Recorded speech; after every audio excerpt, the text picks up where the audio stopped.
Olá, sejam bem-vindos ao canal DeFi Moeda Mundial. Nesse vídeo você vai aprender tudo sobre moeda mundial, CBDC, criptomoeda. Eu vou me esforçar para ser o mais objetivo e didático possível.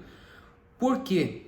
Estou muito preocupado com algumas coisas que há muito tempo já fico um pouco preocupado com coisas que eu tenho escutado sobre moeda. Moeda é um dos assuntos que pouquíssimas pessoas conhecem, por incrível que pareça. Já estudo o assunto aí há mais de 10 anos. E mesmo economistas têm dificuldade em entender de fato o que é a moeda, para que ela serve, os tipos de moeda, etc. Bem, mas o que me despertou a gravar esse vídeo especificamente, já queria gravar ele, obviamente, é porque eu preciso trazer esse conteúdo para vocês aqui, mas hoje tive que parar aqui porque vi uma matéria na Live Coins falando sobre o BRICS, dizendo o seguinte: Fórum BRICS no Brasil defende uso de stablecoins contra o dólar. Abre aspas, não podemos ser reféns. Essa matéria me deixou bastante preocupado, porque é uma discussão, veja, um fórum, né, uma discussão aí para especialistas. Bem, vamos entender esses conceitos e aí depois vamos voltar aqui para a gente entender qual que é o problema do que está sendo afirmado nessa matéria. Bem, primeira coisa, vamos começar o que é moeda, de forma bem prática. Bem, hoje na economia nós temos primeiro papel moeda. O papel moeda, ele é emitido por quem? A teor do artigo 9 da Lei 4595 de 64 diz que compete ao Banco Central cumprir e fazer cumprir as disposições que são atribuídas, etc. E o artigo 10º diz que compete privativamente ao Banco Central emitir moeda papel e moeda metálica. Então veja que no Brasil hoje o Banco Central ele só pode emitir moeda ou no formato de papel ou as moedas metálicas. Tanto um caso quanto o outro, essas moedas são fabricadas pela Casa da Moeda, mas a emissão é um ato jurídico, certo? Que é o ato que compete aí ao Banco Central. Mas apenas moedas, vejam, apenas papel moeda e moeda metálica. Então aqui a gente já vai matar o que é uma CBDC. Uma CBDC é uma versão digital da moeda emitida pelo Banco Central. Por que isso é importante? Porque veja, hoje a lei não permite que o Banco Central emita moeda digital. A lei apenas permite que o Banco Central emita ou na versão de papel ou a versão metálica. Então, por isso que por exemplo, o Banco Central conseguir emitir uma moeda no formato digital, seja esse formato tokenizado ou não, teria que haver uma modificação nesse inciso 1º aqui do artigo 10, que inclusive chegou a ser proposta em projeto de lei, salvo engano, pela senadora Soraya Tronic, certo? Então, acho que isso está bem claro. Então, o Banco Central não emite moeda no formato digital. Quando falamos em CBDC, estamos falando em moedas emitidas no formato digital pelo Banco Central. Não importa se é no formato digital tokenizado ou não. Fernando, então quer dizer que não existe moeda digital no formato digital? Existe, e a principal moeda que nós utilizamos hoje está no formato digital, é a chamada moeda escritural. Essa moeda escritural, que é uma moeda digital, certo? Nós já temos moeda digital, só que ela não é emitida pelo Banco Central, ela é emitida pelas instituições financeiras privadas, pelos bancos com carteira comercial que têm a permissão para fazer a emissão dessa moeda. E o que é essa moeda escritural, que já é a moeda digital, que é o maior volume de transações são realizados utilizando moeda escritural? Basicamente funciona assim: você faz um depósito no banco, imaginando que você faça um depósito em papel moeda, que você pegou lá um papel moeda emitido pelo Banco Central, você faz um depósito. O banco ele abre o quê? Uma conta para você, uma conta corrente. E você pode a qualquer momento fazer essa retirada. Parece que é assim, mas não é bem assim que funciona. Quando você faz um depósito em conta corrente, que é um depósito que não vai render juros, o que acontece? O banco ele pode emprestar uma parte desses depósitos, certo? Então ele empresta uma parte desses depósitos. Por que eu falo uma parte? Porque ele tem que depositar um percentual como reserva. Uma reserva compulsória. Então esse sistema é chamado de reservas fracionárias, porque uma fração dos depósitos à vista é depositado no Banco Central. Isso que sobra é emprestado. Então ele vai emprestar para José depositou um valor, o banco emprestou uma parte desse valor, uma parte foi depositada no Banco Central e João lá pegou esse valor. O que João faz? Imagine lá, João deposita em outro banco. O banco vai fazer exatamente a mesma coisa. Ele vai pegar, vai colocar uma fração de reserva no Banco Central e a outra ele vai continuar emprestando. Isso vai sendo expandido e poderia ser expandido de forma ilimitada se não houvesse justamente essa reserva obrigatória. Então você consegue saber a partir de um depósito, por exemplo, de R$ 500, utilizando lá o chamado multiplicador bancário, você consegue entender quanto de moeda que vai ser criado. Mas, Fernando, isso parece muito complicado. Não, basicamente você pode pensar que, grosso modo, é um crédito. Então, você não tem, na verdade, aquele saldo que você está lendo no teu aplicativo, ele não está ali efetivamente, certo? Ele está, uma parte está. O que acontece é que o banco, como ele sabe que todo mundo não vai ao mesmo tempo vai buscar o dinheiro, então ele faz uma gestão, né, desses passivos, vamos dizer assim, e ele precisa, essa é a expertise dele, saber quando que as pessoas efetivamente vão depositar e sempre ter dinheiro em caixa para poder fazer jus aos saques. Mas se todo mundo que hoje tem lá um saldo, que abre lá sua conta e vê aquele número em conta corrente, se todo mundo for no banco, acabou o sistema financeiro quebrou. Então o sistema financeiro ele depende de que você deixe o depósito ali e seja feito um cálculo que nós falamos de preferências temporais, que o banco consiga entender os cálculos de preferências temporais que os indivíduos fazem, quais são os períodos que tem maior saque. Então, por exemplo, no Natal, certo? Datas comemorativas, tudo isso o banco tem que saber gerir. Então essa moeda digital, que é a grande parte da moeda, é basicamente um crédito, um registro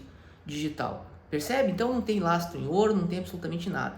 Então acho que está bem claro. Esses são os dois tipos de moeda que nós temos, ou papel moeda ou a moeda digital. O que se cogita hoje fazer, quando se fala em CBDCs, é permitir que o Banco Central passe a emitir essa moeda.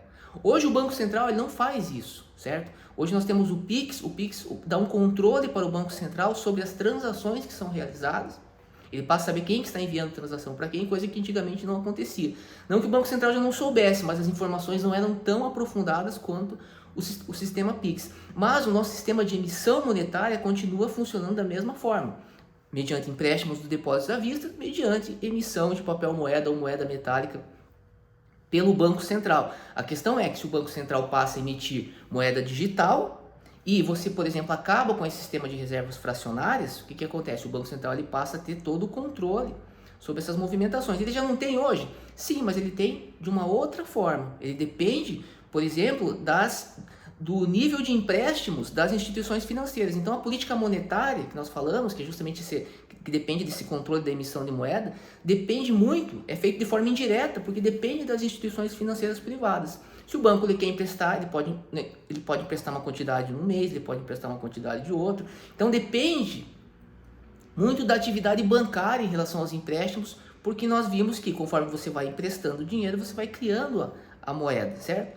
Então é isso, certo? Então quando, por exemplo, lá a presidente lá do Banco Central Europeu, ela fala sobre se criar uma moeda digital, é justamente para ter um controle maior também sobre a política monetária, ok? Porque aí o Banco Central que vai efetivamente emitir essa moeda.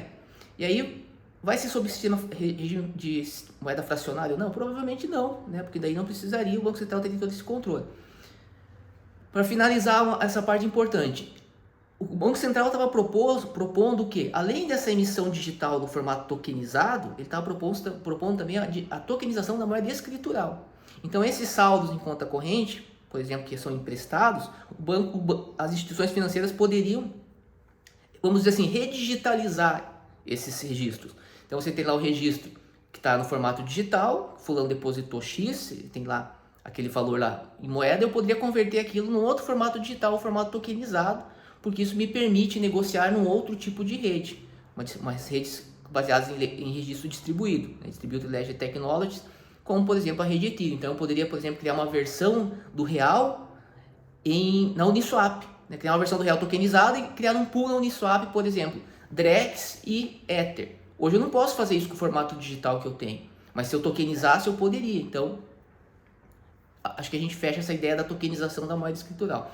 Bem, então agora para fechar, e as stablecoins? As stablecoins elas são há vários tipos, mas as mais conhecidas, o USDT e o USDC, emitidas pela Tether e pela Circle, são basicamente tokens que são criados por meio de smart contracts. E esses tokens, eles são lastreados com a promessa de que tenham um lastro, são emitidos com a promessa de que tenham um lastro em uma moeda fiat como o dólar. Então essas empresas precisam ter uma reserva, certo? No caso, a USDT precisa ter reserva em dólar, Então ela precisa ter o quê? Ela precisa, seja moeda fiat, seja adquirir, por exemplo, títulos do Tesouro Americano. Mesma coisa o SDT, o SDC. Então a normatização no âmbito da União Europeia criou a figura do e-money tokens, que exige 1 para 1. Se eu emitir um token, eu preciso ter correspondente ativo em dólar, na medida de promover a imediata troca, caso seja solicitado, entende? Então essas são as principais stablecoins, lastreadas ou em títulos ou em moeda fiat. Os Estados Unidos agora criaram lá o Genius Act, com o intuito que é de fomentar o mercado de criptoativos, principalmente o mercado das stablecoins. Por que disso? Porque o governo Trump entende que, na medida que você venha ter uma demanda por stablecoins, por elas estarem lastreadas em dólar, por óbvio, você vai gerar uma maior demanda por títulos do Tesouro Americano. Você simplesmente, a stablecoin como Tether, é para ser apenas uma representação digital do dólar. Ainda que o valor não seja exatamente de $1, o valor, essas stablecoins, os valores delas variam no mercado, inclusive existem protocolos DeFi que exploram e investidores que exploram essa variação entre as stablecoins, mas a ideia é que ela procure ser o mais próximo possível do dólar. Então, se a empresa, por exemplo, não tiver reserva em dólar, já era, acabou. Tanto que a questão das reservas ela é de fundamental importância. Então, voltando aqui agora à matéria, veja, quando você fala que você quer combater o dólar por meio de stablecoin, você está mostrando um completo desconhecimento sobre o fenômeno, tanto o fenômeno monetário quanto o fenômeno dos criptoativos. Porque veja, se os estados eles tiverem que adquirir stablecoins, eles continuam tendo a necessidade de ter dólar. Por quê?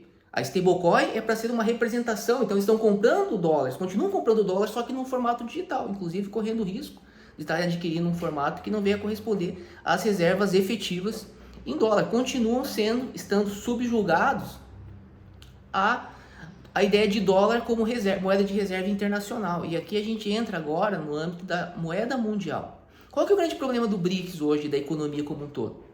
O problema é justamente todos dependerem do dólar como moeda internacional, ou seja, uma moeda de reserva. Eu só posso fazer uma transação no âmbito internacional, as transações são realizadas, a maior parte delas em dólar. Isso faz o quê? Isso gera uma demanda favorável para os ativos, para o dólar, né? Para os ativos lastreados em dólar. E qual que é o problema disso? O problema disso é que, para um país como o Brasil pagar uma dívida, ele precisa produzir e vender esse produto no mercado internacional para ter dólar para poder pagar suas dívidas. E os Estados Unidos, como que eles fazem se eles tiverem uma dívida? Eles emitem moeda.